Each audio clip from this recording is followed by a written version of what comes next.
Hey there, puzzlers! My name is FLEB, and today I'm going to be talking about how to better understand the Rubik's Cube. The Rubik's Cube is probably the most popular mechanical puzzle in the world right now, and lots of people can solve it. But the way that most people solve it doesn't give you a better understanding of the puzzle, or twisty puzzles in general. Most people use a set of moves that they look up and then apply to the Rubik's Cube. In fact, the official Rubik's organization solution is just that, a set of moves. But by using that type of solution, you don't understand where those moves come from, or how to make them on different puzzles. What I'm going to be talking about today is a method that will allow you to do that. Fundamentally, the Rubik's Cube is difficult, because as you progress closer to the end, any move that you make destroys the progress you've already made in solving it. As you progress further, you have to keep track of more pieces and where they move. For instance, when you're just solving the first layer, the only thing you have to keep track of is the piece you're trying to put in. While when you're solving the second layer, you have to keep track of whatever piece you're trying to put in, and every piece on the first layer.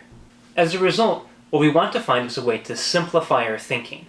A way that we can ignore most of the pieces on the cube, and only focus on the ones that we want to put into place. Without further ado, let's get started.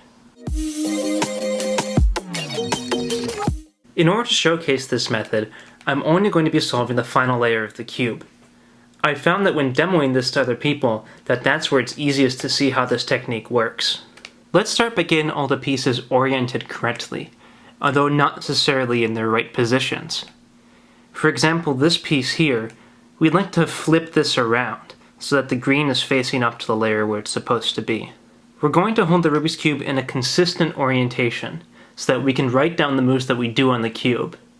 With that consistent orientation, we can think about moves in a different way.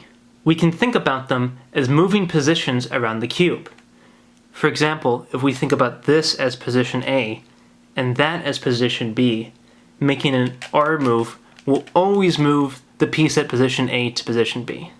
Every single time. And the move R' will always move that piece from B to A. If you're not familiar with cube notation, I've included a link below to the standard. Larger number of moves will also change in the same way. For example, RUU will always move the piece at this position to here.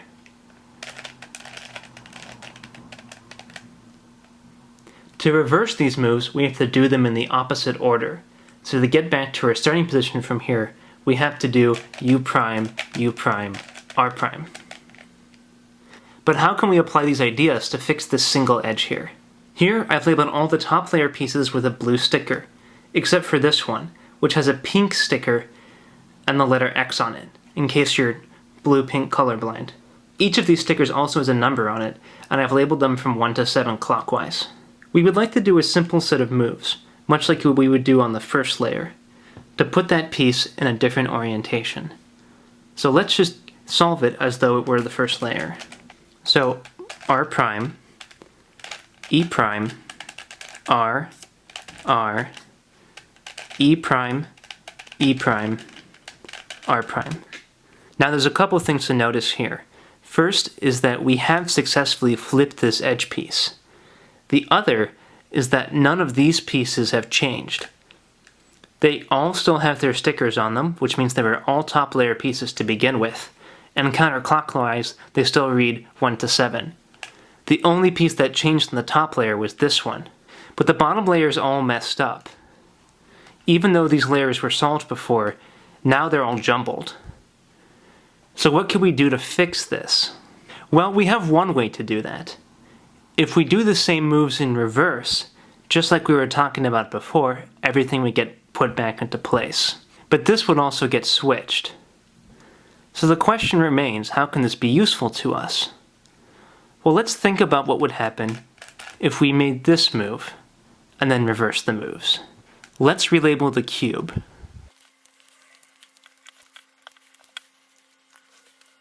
We know what happens when we reverse the moves in this position. This piece will flip, these all will stay the same, and everything in the first two layers will go back to its original position. Now why is it that turning this top layer allows these to still go back to their original positions? That's because when we were making our moves before, all of the pieces in the first two layers started out there and ended up there. And we know that because all of the blue stickers on the top were the same. And the piece that we moved out of the top layer got moved back in. So no matter how many times you turn this top layer, it doesn't affect what's going to happen to the bottom two layers when you reverse the move, because none of the pieces in the top layer originally started in the bottom two layers. So we can rotate this cube until whatever position we want to switch is on the right, where the original move was made. In this case, we want to switch this guy so that his green color ends up on the top. And now let's reverse the moves and see that in practice. R, E, E, R prime, R prime, E, R. And sure enough, our orientation on the top has switched, the green is now pointing up, and everything on the bottom two layers is back to its original position. Let's see that method again, but this time with a corner, and without the other blue stickers on the top.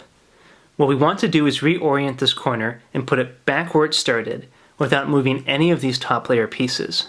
What that looks like is R prime, D prime, R, D, R prime, D prime, R. And now that corner is correctly oriented so that the green part's facing up, none of these pieces moved, and the bottom two layers are all messed up. But again, because we only moved this piece out of the top layer and put it back, nothing here changed. And so every piece in the bottom two layers is again in another place on the bottom two layers. So turning the top layer anywhere we like, and then reversing the moves, will put the bottom two layers back in place. Let's see that. If we label this corner now with X and reverse our moves, R prime, D, R, D prime, R prime, D, R. Look at that. The bottom two layers are back in place, and we've oriented another piece in the top layer. This is why the Rubik's Cube solution involves orienting two pieces at a time, because what you're really doing is taking one piece at a place, putting it back, switching to another, and then applying the same moves in reverse. So you're always affecting two pieces at a time, whether it's an edge or a corner.